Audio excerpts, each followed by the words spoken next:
Página 77, capítulo 4. Las herramientas del chantaje. ¿Cómo hacen los chantajistas para crear esa niebla que envuelve nuestra relación con ellos?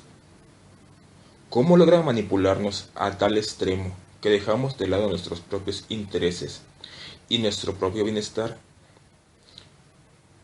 y caemos en el frustrante esquema de exigencia, presión, aceptación?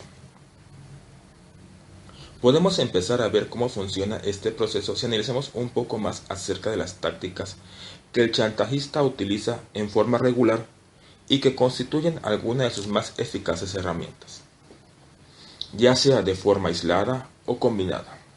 Estas tácticas incrementan uno o varios de los componentes de la niebla del chantaje emocional, profundizando la presión que sentimos por buscar alivio, aceptando lo que el chantajista nos pide.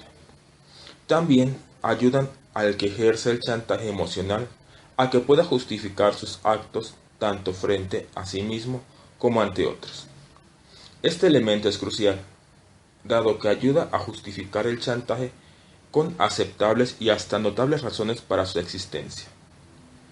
Como los padres que castigan a sus hijos cuando dicen, lo hago por tu bien. Los chantajistas son expertos en racionalizar su conducta y utilizan sus herramientas para persuadirnos de que el chantaje del que somos objeto es por nuestro bien.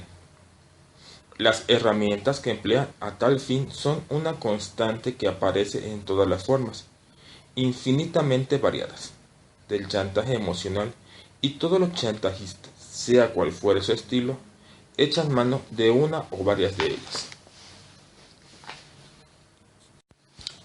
La tergiversación. El chantajista ve nuestros conflictos como un reflejo de los equivocados y desubicados que estamos, a la vez que se describe a sí mismo como comprensivo y bien intencionado. Para decirlo en forma más directa, nosotros somos los villanos de la película y ellos son los héroes. Esto es lo que suele dominarse tergiversación, y el chantajista emocional es un experto en eso de parecer como un santo con nobles motivaciones y, al mismo tiempo, mostrar a su víctima como motivada, en el mejor de los casos, por intenciones y actitudes dudosas. El experto de la tergiversación.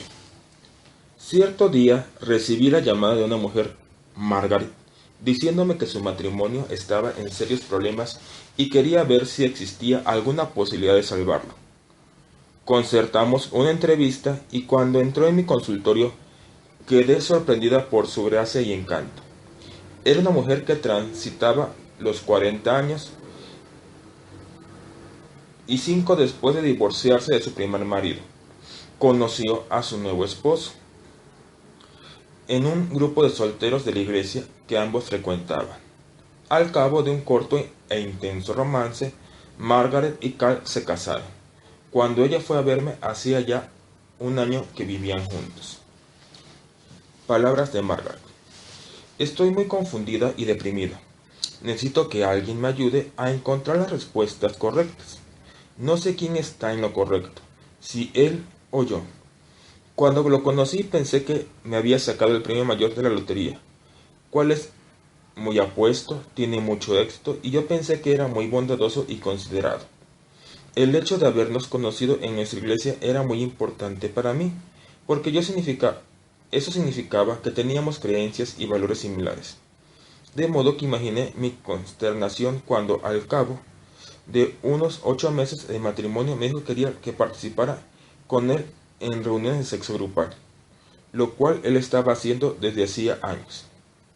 Me dijo que me amaba tanto que quería compartir esa experiencia conmigo. Le contesté que de ninguna manera haría algo semejante. La sola idea me repugnaba, y él se mostró muy contrariado. Dijo que le encantaba mi sensualidad y que deseaba hacerme conocer algo que realmente enriqueciera mi vida. Afirmó que no ignoraba que corría un riesgo al tratar este tema, pero que era una prueba de su amor por mí y que quería compartir todo conmigo. Acompañarlo en esa experiencia sexual sería una prueba de mi amor. Cuando le dije rotundamente que no, se mostró muy herido y casi furioso. Dijo que se había equivocado conmigo. Pensaba que yo era una persona liberal, cariñosa y de mente abierta, y ahora resultaba que era una puritana, moderada y pudorosa, y que esa no era la mujer de la que se había enamorado. Por último, me manipuló al grado de decir que sí, yo no concedía a compartir esa experiencia con él. Muchas de sus exnovias estarían más que dispuestas a hacerlo. Ahora dice la autora, como todos los expertos de la tergiversación, cual interpretaba sus deseos como algo brillante y positivo y calificaba la resistencia de Margaret como algo oscuro y negativo. El chantajista nos hace saber que es él quien debería ganar siempre por lo que él quiere, es más adecuado, abierto o maduro. Es lo mejor, por eso tienen derecho a obtener lo que ellos quieren.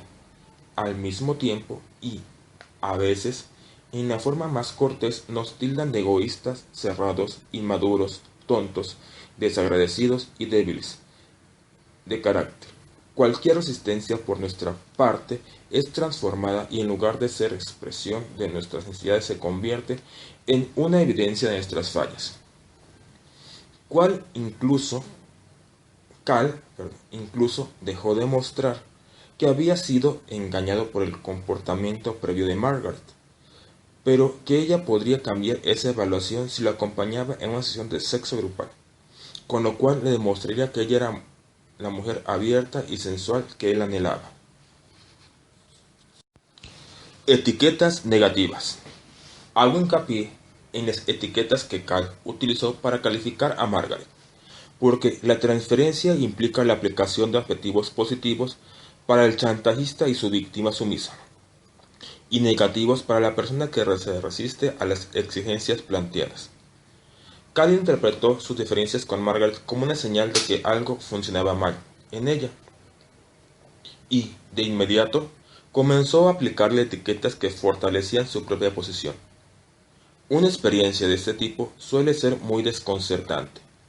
Las calificaciones del chantajista difieren tanto que uno mismo elegiría que, al poco tiempo, dudamos de la forma en que nos veíamos y comenzamos a internalizar los cuestionamientos del chantajista respecto de nuestras percepciones, carácter, valor personal, atractivo y creencias.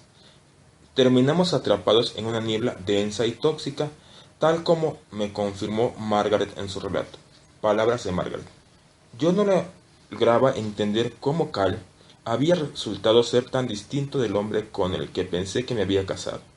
¿Cómo pude haberme equivocado de tal manera? No lo podía creer.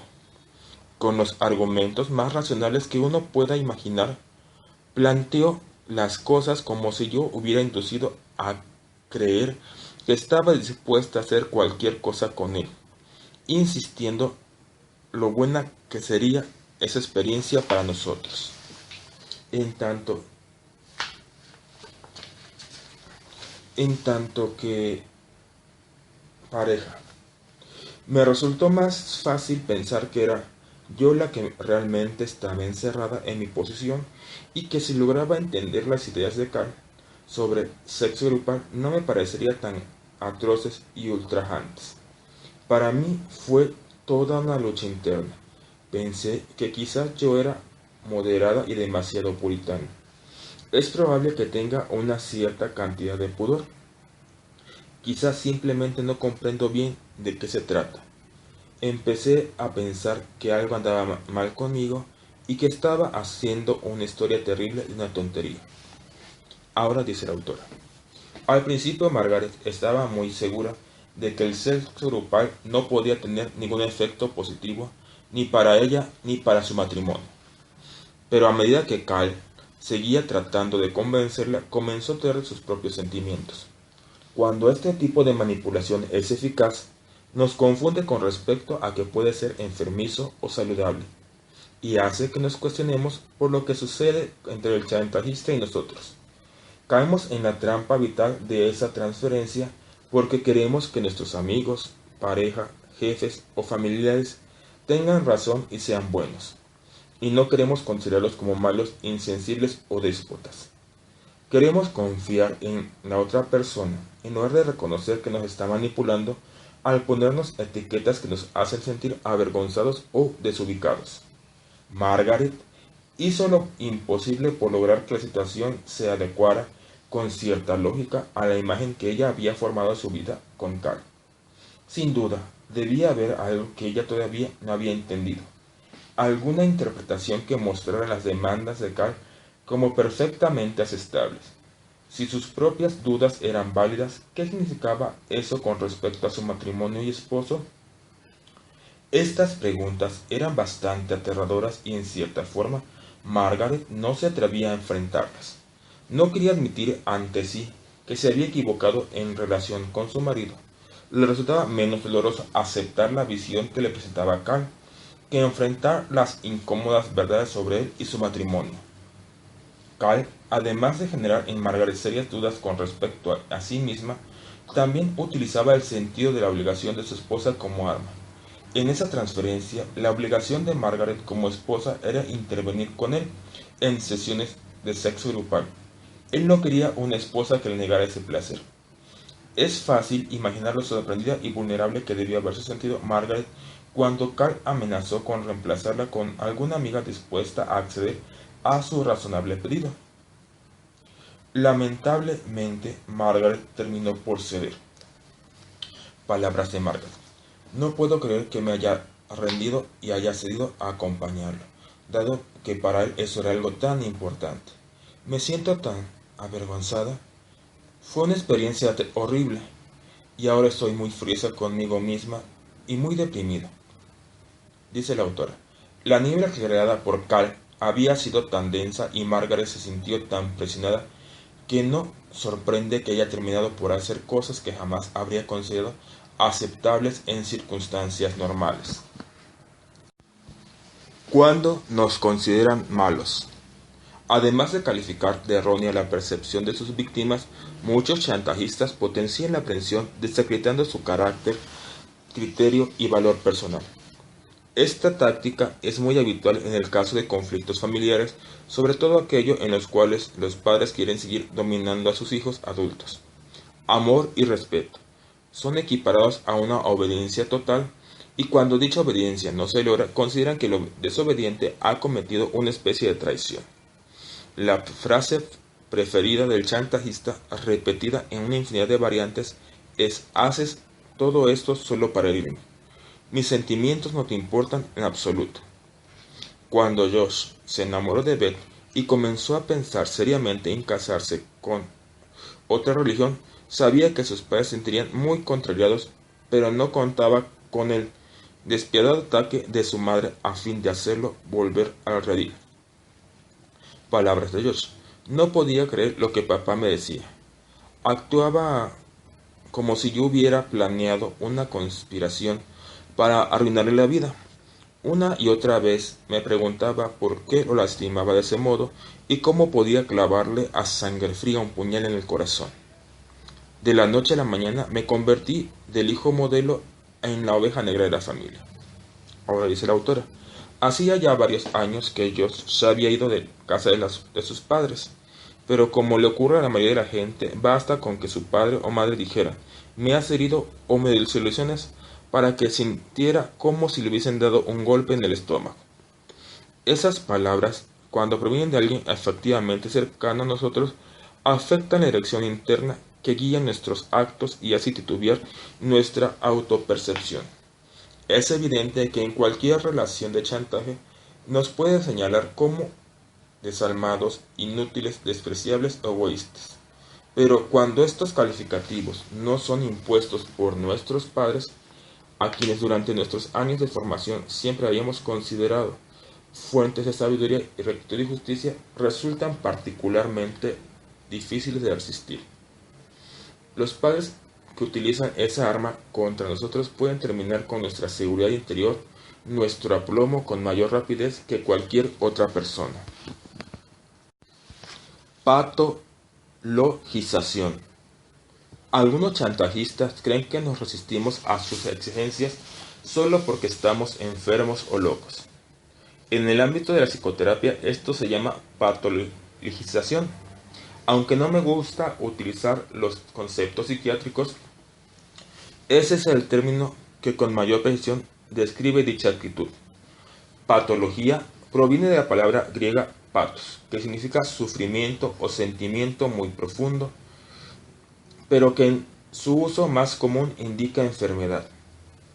La patologización es una forma de hacernos parecer como enfermos cuando no cedemos a las exigencias del chantajista, el cual en esos casos nos acusa de neuróticos, perversos o histéricos. Lo peor de todo es que destruyen la confianza creada en una relación al enumerar todas las situaciones negativas o conflictivas que en cierto momento les hemos confiado, para reprochárnoslas y acusarnos de haber sido nosotros con nuestra discapacidad emocional quienes las causaron. Dado que este tipo de experiencia puede llegar a terminar con nuestra autoconfianza, nuestra sensación de identidad es una herramienta particularmente dañina y eficaz.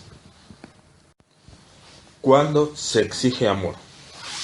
La patologización se hace presente en una relación afectiva cuando existe un desequilibrio entre los respectivos deseos de ambas partes. Una persona desea mayor entrega por parte de la otra, más amor, tiempo, atención, mayor compromiso, y cuando no lo obtiene, intenta lograrla cuestionando la capacidad de amar del otro. Somos muchos los que no escatimamos esfuerzos por demostrar que somos seres cariñosos y queribles. Nos aferramos a la errónea convicción de que si alguien me ama, se supone que también yo lo tengo que amar, o de lo contrario algo no funciona en mí. Mi paciente, Roger, un guionista de cine de unos 35 años, se encontró en el centro de un verdadero huracán de acusaciones patologizadoras, cuando decidió que necesitaba cierta independencia de Alice, una actriz a la que había conocido en un programa de Alcohólicos Anónimos 8 meses antes. Palabras de Roger. Tengo la sensación de que Alice me quiere más que a cualquier otra persona, de las que he conocido hasta ahora. Al poco tiempo de encontrarnos, me resultó realmente fascinante estar con ella. Cuando iba a visitarme, leía los borradores de mis guiones y decía que los consideraba maravillosos. Parecía valorar todo cuanto yo intentaba hacer y amar mi trabajo tanto como mi persona. Me enamoré perdidamente de ella. Había visto todas mis películas, era divertida y hermosa, y tenía la convicción de que estábamos hechos el uno para el otro. Al cabo de algunos meses empezó a insistir en que nos fuéramos a vivir juntos. Repetía una y otra vez lo mágico que era que nos hubiésemos encontrado y que juntos transformaríamos mutuamente nuestra vida. Yo solo tenía que dejar de lado mi resistencia, tranquilizarme y dejar que Dios nos guiara en nuestra maravillosa relación. Dijo que sabía que mis dudas se debían probablemente a la traumática ruptura que había tenido con mi exnovia el año anterior, pero que debía enfrentar mis temores en lugar de tratar de huir de ellos. Todo lo que decía resultaba muy razonable, pero yo sentía que las cosas iban demasiado rápido. Ahora dice la autora, Alice y Roger hablan mucho del trabajo personal de 12 pasos que estaban realizando en Alcohólicos Anónimos y se apoyan mutuamente en ese sentido. Pero a Alice le encantaba asumir el rol de terapeuta, sobre todo cuando Roger hablaba de sus temores al ver que la relación entre ellos avanzaba con demasiada prisa. Según ella, él trataba de controlar la situación y lo que debía hacer era eliminar la resistencia interior. Incluso al comienzo de su relación, Alice solía definir la indecisión de Roger como una conducta neurótica, resultado de su alcoholismo a pesar de que hacía 11 años que él no bebía. Roger tomó muy en serio sus opiniones, aun cuando tenía la sensación de que Alice lo estaba dominando. Decidió que sin duda ella tenía razón en lo que decía y finalmente accedió a que ella se mudara a su casa. Dice Rogers, La veía como muy segura y activa con respecto a nuestro futuro, mientras que yo trataba de tomar la situación con más calma. Pero cuando alguien nos ama como ella a mí, parecería que se genera una enorme energía por la cual uno termina por ser absorbido. Admito que la situación me tensionó bastante, pero estoy muy habituado. Sin embargo, durante los últimos meses, Alice comenzó a hablar de tener un bebé. Tiene 35 años y en verdad está ansiosa por tener un hijo. Me dice que no hace falta que nos casemos, pero que sería la oportunidad ideal para expresar en forma concreta todo nuestro amor y nuestra creatividad. Me leyó libros sobre crianza de bebés y sacó fotos de cuando yo era chico para ver cómo será nuestro hijo. Siento que todo esto me supera. No sé si quiero pasar el resto de mi vida con ella y ni si quiero ser padre. Necesito espacio y tiempo para trabajar y escribir. No es que no la quiera y no piense que en ella es una chica maravillosa, pero tengo que aclarar mis ideas y mis sentimientos. No sé si siento por ella lo mismo que ella siente por mí. No lo puedo remediar, no me siento seguro. Así que le dije que necesitaba vivir solo un tiempo para poder tener distancia y ver las cosas desde otra perspectiva. Ahora dice la autora. La resistencia de Roger desencadenó una reacción furiosa en Alice. Dice Rogers. Ante mi decisión, ella me dijo, me da mucho miedo cuando hablas así. Dijiste que me amabas, pero con lo que me acabas de decir tengo que pensar que eres un mentiroso. Sé que tienes miedo de entablar una relación más formal conmigo, luego de haber fracasado en tu relación sentimental anterior, pero pensé que ya era hora de que empezaras a vivir en el presente y no en el pasado. Sé que soy una persona que ama la vida intensamente, pero creí que había encontrado a alguien con mi mismo espíritu. No puedo enojarme contigo, simplemente me das pena. Estás muy asustado en enfrentar la vida como para sentir amor de verdad. Solo te sientes cómodo con las mezquinas fantasías que vuelcas en tus guiones. Más vale que enfrentes la realidad. Eres un borracho, aunque no bebas en la actualidad, así como tu padre fue un mujeriego incorregible, dice la autora. Después de repetir las palabras de Alice, Roger con una risa nerviosa agregó, palabras de Roger, mentalmente analizo todo lo que me dijo y me pregunto si no tendrá razón. Me cuesta entablar relaciones duraderas. Tal vez no sepa cómo estar junto a alguien que en verdad me ama. Ahora dice la autora. Le dije a Roger que había pasado por algo que mucha gente suele olvidar. No es un defecto no amar a alguien tanto como ese alguien nos ama a nosotros. Al igual que muchos patologizadores, Alex empleó mal el término amor. Sus actitudes reflejan dependencia, desesperación y la ansiedad de poseer a Roger en la forma absoluta y exclusiva. Nada de lo cual está relacionado con un sentimiento maduro de amor, pero ella, su presión se veía justificada por la enorme pasión que sentía por él. Y si Roger no era capaz de corresponder a su intensidad, la única explicación que resultaba aceptable era que él debía tener algún problema psicológico. Al reaccionar a la decisión de Roger de establecer una tregua, Alice utilizó una táctica empleada por la mayoría de los patologizadores: mostrarle a Roger con palabras agresivas un problema familiar que él había confesado. Roger le había hablado de su padre, de que había dejado la bebida, pero que reemplazó ese vicio convirtiéndose en un mujeriego compulsivo. Y Alice sabía que, como tantas personas, Roger temía seriamente llegar a ser como su padre. Los secretos y temores que en algún momento confiemos a un patologizador pueden convertirse en oportunas armas cuando surge algún conflicto. Hechos dolorosos como divorcios, luchas por la custodia de los hijos o un aborto, confiados en un momento de intimidad y entrega, son utilizados de pronto como prueba de nuestra inestabilidad emocional. Para Roger, la prueba que Alice le había recordado acerca de que había abandonado la bebida, sí, pero adquirió otra falta, fue motivo de alarma y preocupación. El chantajista emocional nos acusa a menudo de ser incapaces de amar o de mantener una amistad solo porque nuestros sentimientos para con él, ya sea como amigos o amantes, no son tan intensos como quisiera.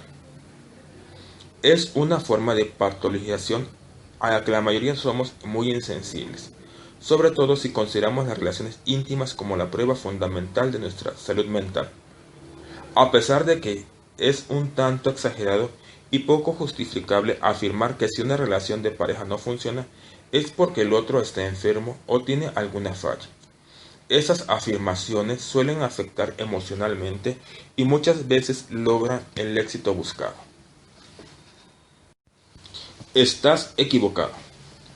No todos los patologizadores califican a una persona de enferma. Esta herramienta tiene formas más sutiles.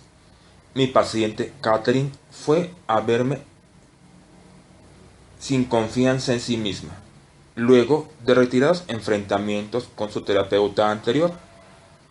Palabras de Catherine. Estaba dispuesta a dedicarle solo medio día a mi trabajo como contadora a fin de obtener mi título de licenciada en Administración de Empresas, y admito que sentía cierto grado de ansiedad frente a esa perspectiva de cambio. Pero lo fundamental era que había tenido una mala experiencia con un hombre y quería entender qué había pasado. Así que decidí consultar a una psicóloga, Rhonda, a la cual mi amiga Lani había recomendado ampliamente. Desde el primer momento sentí cierto rechazo por la actitud dominadora de Rhonda, pero supuse que sería solo cuestión de tiempo acostumbrarme a su manera de ser. Sin embargo, me pareció que siempre me trataba con desprecio. Una de sus actitudes preferidas era recortar artículos de diarios y revistas sobre mujeres exitosas que lo tenían todo en la vida, y dármelos al principio de la sesión para inspirarme. Esas notas me hacían sentir como una fracasada total. El mensaje era: esto es lo que quería hacer y si haces lo que te digo, lo lograrás. Insistía en que yo tenía que participar en alguno de sus grupos de terapia, lo cual no me interesaba para nada. Quizá tenía razón cuando decía que me harían mucho bien, pero yo ya tenía tantas horas del día ocupadas con mi trabajo y mis estudios que en verdad no disponía del tiempo necesario. Rhonda, sin embargo, lo veía desde otra perspectiva. Afirmaba que yo era terca y dominadora y que por eso teníamos problemas, los problemas que me afligían.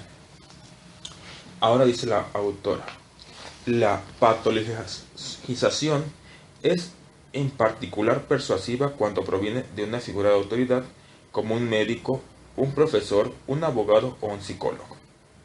Nuestra relación con estos profesionales se basa en la confianza y solemos visualizarnos como un halo de sabiduría que algunos de ellos no merecen. Suponemos que nos tratarán con franqueza e integridad, pero todos hemos conocido a profesionales que creen que su título pone sus opiniones y actitudes más allá de toda crítica o reproche. Es probable que nunca te digan de frente: usted tiene alguna falla o usted está equivocado, pero con un gesto o tono de voz que revela crítica o censura nos indican que eso es lo que en verdad piensa. Dice Catherine: su tono de voz, su lenguaje corporal y toda su actitud revelan con claridad que estaba fastidiada, lo cual me hacía sentir muy mal. Tenía miedo que se enojara conmigo, lo cual terminaría por confirmar que algo en mí no funcionaba como debía.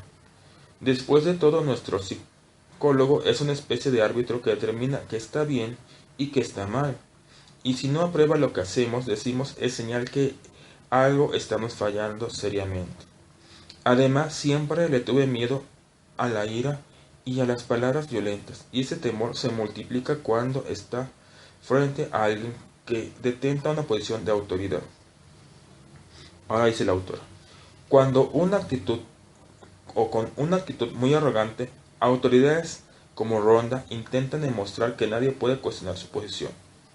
Nos indican que velan por nuestros intereses y que oponer resistencia equivale a demostrar cuán obstinados e inseguros somos, o lo mal informados que estamos. Son ellos los expertos, aun cuando se trata del conocimiento más profundo de nosotros mismos, y no se nos permite cuestionar sus consejos o interpretaciones acerca de una situación determinada. Secretos familiares. Muchas familias que ocultan algún secreto vergonzoso, como abuso infantil, alcoholismo, enfermedades mentales o suicidios, llegan a un tácito acuerdo de ocultar estos hechos y no discutirlos jamás. Pero cuando una persona rompe ese acuerdo y se sale del sistema familiar, que sobrevive en base a la negación y el secreto, es muy habitual que los demás miembros de la familia la señalen como loca, rencorosa o la acusen de querer destruir a la familia por atreverse a hablar de una historia que fue ocultada y negada a lo largo del tiempo. Observé con frecuencia este tipo de patologización cuando trabajaba con adultos que de niños habían sido objeto de abuso sexual o físico. A medida que mis pacientes comenzaban a curarse, incitaban a hablar de lo vivido, pero algunas familias hacían lo imposible por evitar que rompieran el silencio. Por lo general, cuanto mayores sean los problemas de la familia, más intentará bloquear a sus miembros cuando quieren recuperar su salud psíquica o salud mental. En muchos de esos casos, el chantaje funciona de maravilla. Amenazas de abandono, exilio, castigos, revanchas y una absoluta desaprobación o el más profundo desprecio puede evitar la decisión de una persona cuyo valiente intento de recuperación ha sido patologizado como egoísta, innecesario y destructivo.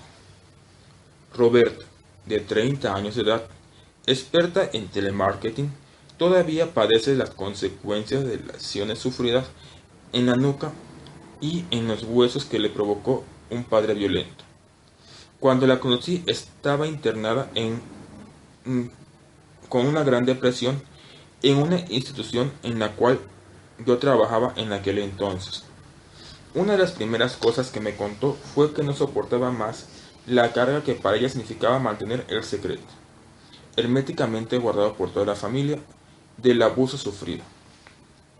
Cuando Roberta comenzó a hablar sobre su infancia, recurrió a su madre para que le confirmara lo que ella había visto y experimentado. Pero en lugar de la comprensión que esperaba, se encontró con una actitud de tipo patologizadora. Palabras de Roberta. Hace unos 6 meses intenté hablar con mamá y contarle que descubrí que todavía sufro por las lesiones que me quedan a causa de los castigos que me da mi padre. Pero ella minimizó las cosas. Me dijo que quien me escuchara pensaría que mi padre había matado a palos o por el estilo. Entonces le dije, ¿recuerdas el día que papá me agarró del pelo y me levantó por el aire y me tiró al suelo? Ella me miró como si fuera una extraña y me dijo, ¡Santo Dios! ¿De dónde sacas esas cosas? ¿Qué te han dicho esos médicos? ¿Te hicieron un lavado de cerebro? Y yo le contesté, mamá, la mayoría de las veces estabas presente cuando papá me golpeaba. Mirando desde la puerta sin hacer nada. Pero ella negó todo, simplemente le era imposible enfrentar la realidad. Me dijo que yo había inventado todo eso y que pensaba que no estaba en mis cables. Oh, ¿cómo podía hablar así de mi padre? Me dijo que no soportaba volver a hablar conmigo hasta que yo no buscara ayuda psicológica y superara mi necesidad de recurrir a mentiras tan horrendas. Me sentí tan destruida. Ahora dice el autor. La madre de Roberta vivió esos recuerdos como algo tan amenazador que no solo los negó por completo, sino que presionó a su hija para que también ella los negara, y la amenazó con evitar todo contacto entre ambas hasta que la joven no dejara de perturbar a su familia con su verdad.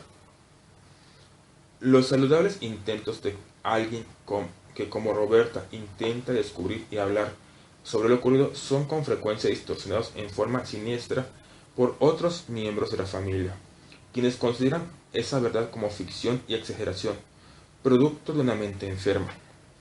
A pesar de la desesperante necesidad de expresar la verdad acerca del suicidio, hace falta decisión, preparación y apoyo para contrarrestar la extendida patologización que suele acompañar a situaciones de abuso o problemas muy profundos en el seno de la familia. La patologización invade a un área que nos resulta muy difícil de defender. Es fácil refutar las críticas dirigidas a nuestra capacidad o nuestros logros, ya que por lo general existen pruebas tangibles de lo que somos capaces de hacer. Pero cuando el chantajista nos dice que somos psicológicamente deficientes, podemos llegar a aceptar esa acusación como una opción racional. Sabemos que no es imposible ser absolutamente objetivos respecto de nosotros mismos, y a muchos nos aterra la idea de tener en nuestro interior demonios desconocidos.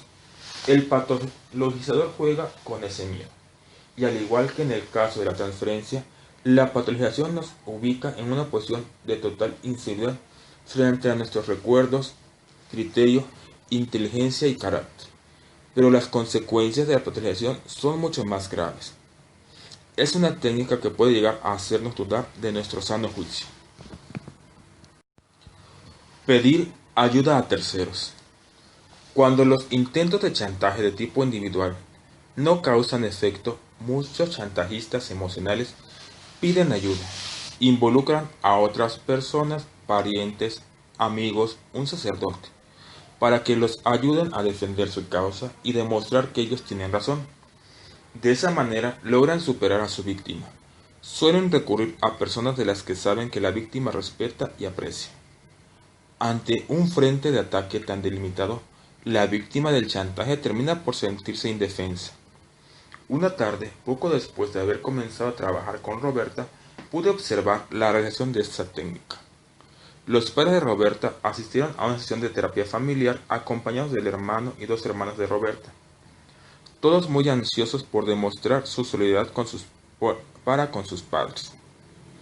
Cuando les pregunté cómo sentían respecto al deseo de Roberta de hablar abiertamente sobre las actitudes violentas de su padre, noté cómo de inmediato estaban a la defensiva. Los hermanos intercambiaron miradas significativamente y finalmente Al, el hermano mayor, tomó la palabra. Palabras de Al. Mamá nos llamó y nos preguntó si estábamos dispuestos a venir y contarle la verdad sobre lo que pasó. Somos una familia muy unida, y lo único que Roberta hace es tratar de separarnos.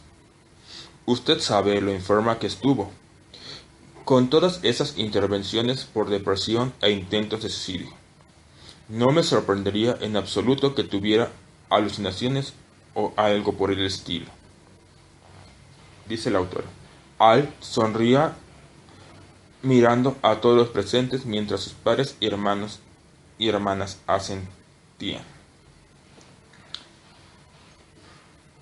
Al dice, siempre tuvo muchos problemas, todos queremos ayudarla a curarse, pero no podemos permitir que cuente historias de terror sobre nuestra familia.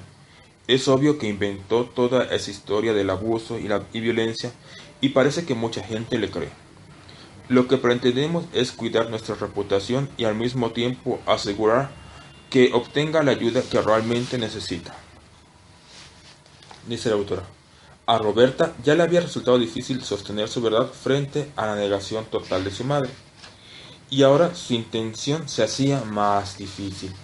Aún se encontraba en una habitación rodeada de chantajistas que querían lograr que ella cayera su verdad, y esa corte le hacía saber a la traidora que sería recibida con los brazos abiertos en el seno familiar siempre y cuando decidiera callarse la boca, a fin de que todo el mundo pudiera seguir con su actitud habitual que aun cuando era muy destructiva para todos, le resultaba conocida y por tanto cómoda.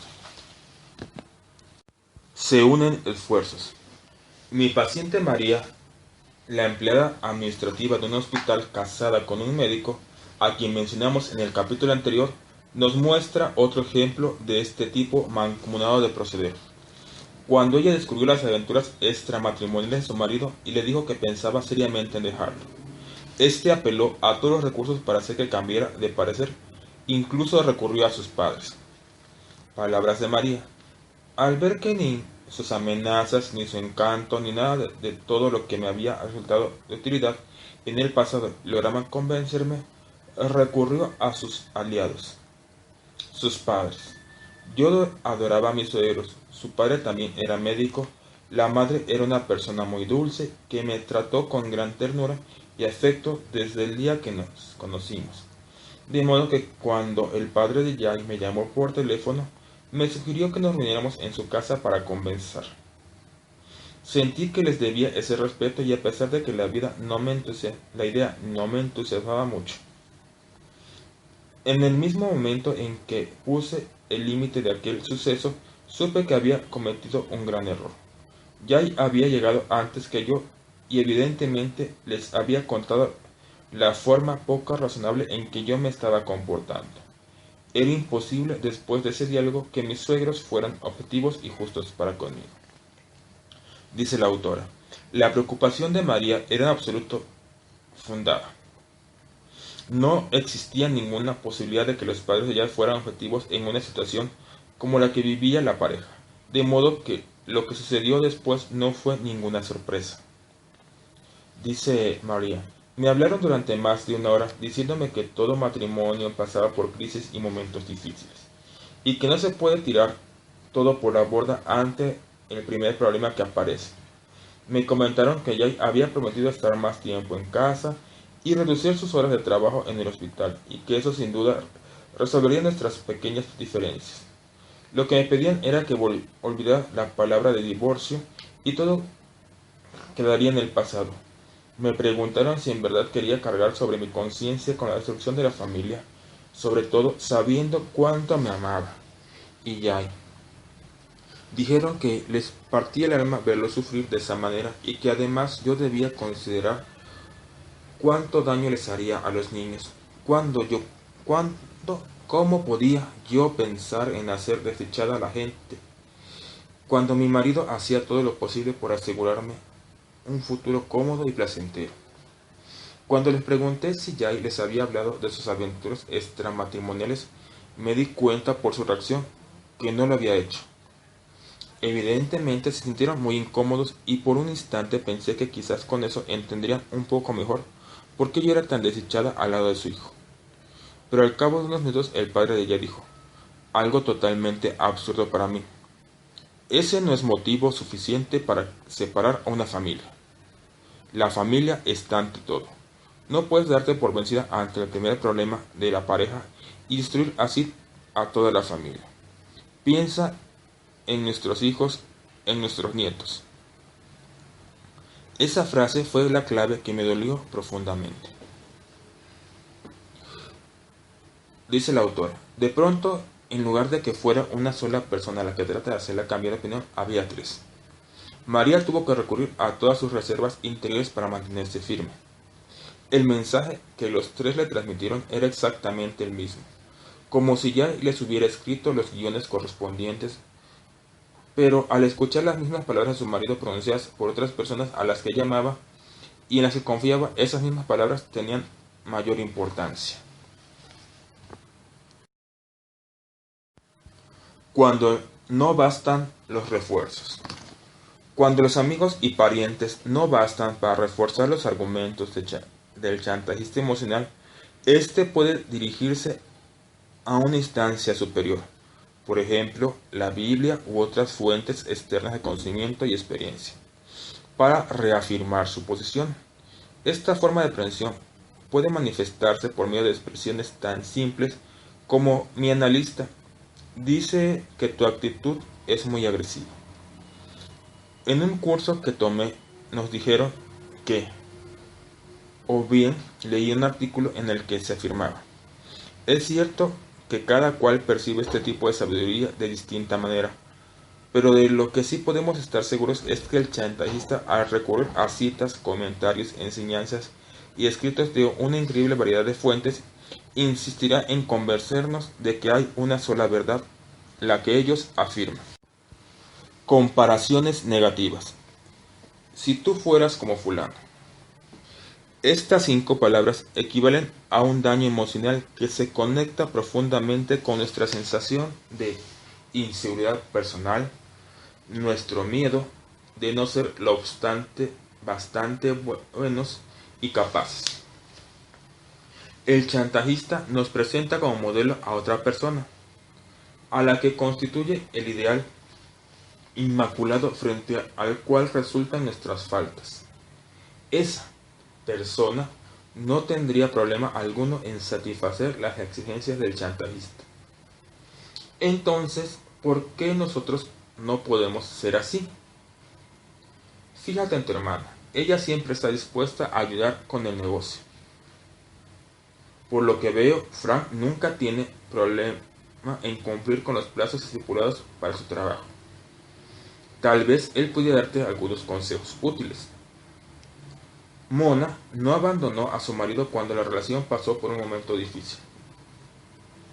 Las comparaciones negativas por lo general nos hacen sentir deficientes. No somos tan buenos, tan leales o tan capaces como fulano. Y eso nos angustia y nos infunde culpa. La angustia suele ser tan grande que estamos dispuestos a ceder ante las exigencias del chantajista, solo para demostrarle que esté equivocado en su juicio sobre nuestra persona. Mi paciente, Leigh, es una operadora de bolsa cuya madre, Ellen, es la mejor en lo que se refiere a comparaciones negativas a lo largo de los años. Leigh ha sufrido presiones de todo tipo. Palabras de Leigh. Cuando falleció mi padre, mamá no sabía qué hacer. Toda su vida tuvo algún hombre que cuidara de ella y recurrió a mí para que me hiciera cargo del manejo de su vida. Pronto descubrí que se suponía que yo debía, pasar una cantidad considerable de tiempo con mamá. Y B. Buscarle un abogado con un contador y hacerle muchas cosas que ella misma habría sido capaz de realizar. Pero ella tenía una gran habilidad para hacerse la desvalida e inútil, y yo de inmediato empecé a ocuparme de todas esas cosas. En realidad no me cuesta mucho hacer todo eso, pero el error consiste en suponer que uno va a recibir a cambio amor y aprobación. La verdad es que resulta imposible terminar de complacer a una mujer como mi madre. Así que según ella el contador le cobró demasiado y el abogado era un aprovechado. Y yo misma era casi una criminal al cancelar una cena con ella, porque le había prometido a mi hijo y ayudarlo en los ensayos de la obra de teatro en la que él actúa. Si lo que yo hacía no era absolutamente perfecto, no cabía la menor duda de que me lo haría saber. En cuanto yo trataba de librarme un poco de ella, se apoyaba en mi prima Carolina. Con esto los comentarios comenzaron a ser: Carolina quiere estar todo el tiempo conmigo. Realmente se comporta como una hija tierna y devota. Mucho más que mi propia hija. A veces me pregunto si mi madre se daba cuenta de cuánto me harían sus palabras y de lo culpable que me hacían sentir. Al final terminé pasando a su lado mucho más tiempo del que yo quería, tratando de solucionar sus problemas solo para evitar que me compararan con Carolina. Bien, ahora dice la autora: la persona con la que el chantajista nos compara aparece como merecedora de todo el amor y la aprobación que desearíamos para nosotros. Y por tanto, es lo más natural que reaccionemos con espíritu competitivo e intentemos ponernos en el rol del modelo. Para Leigh, las comparaciones no terminaban nunca y no tenían manera de estar a la altura de su primo. Presiones externas. En el lugar de trabajo, las comparaciones negativas crean un entorno similar al de una familia enferma, fomentando la envidia y la competitividad. Podemos querer conseguir estándares imposibles de alcanzar, fijados por un jefe paternalista que, al hacer comparaciones entre sus colaboradores, genera en el seno de su grupo de trabajo rivalidades similares a las que se producen entre hermanos. Cuando mi paciente Kim fue a verme por primera vez, se encontraba en una situación de intensa presión porque su jefe utilizaba las comparaciones negativas para motivarla. Kim, de unos 35 años de edad, tuvo la desgracia de ser contratada para reemplazar a Miranda, una casi legendaria jefa de redacción que estaba por jubilarse. Dice Kim: soy muy eficiente y tengo muchas ideas buenas y creativas. Trabajo muy bien con los escritores y amo mi trabajo. Pero mi jefe me presiona más que a cualquier otra persona del equipo y me compara todo el tiempo con Miranda. Es como si nunca pudiera llegar a ser lo suficiente. Si cumplo 4 tareas a la semana, mi jefe me comenta: muy bien. Miranda solía hacer esto en una semana tranquila. En tiempos de mucho más trabajo hacía 8 o 9. Si pido permiso para cubrir solo mis horas de trabajo, en lugar de cumplir las habituales 10 u 11 horas, comenta que la ética laboral desaparecerá de esta compañía el día en que Miranda se retire. Ella prácticamente vivía en la oficina. No dudo que Miranda era brillante, pero bebe como una esponja. No tiene familia y vive solo para su trabajo. El problema está en que yo intento competir con ella. Pero si yo tengo una vida privada, necesito dedicarle tiempo a mis hijos y a mi marido. Además, colaborar en mi iglesia. Actividad de suma importancia para mí, pero que siempre me abruma con que tengo que hacer más y más. Y a veces, cuando me dijo que si me hago cargo de un proyecto más, podría llegar a ser la digna sucesora de Miranda. Caigo en la trampa y le digo que sí.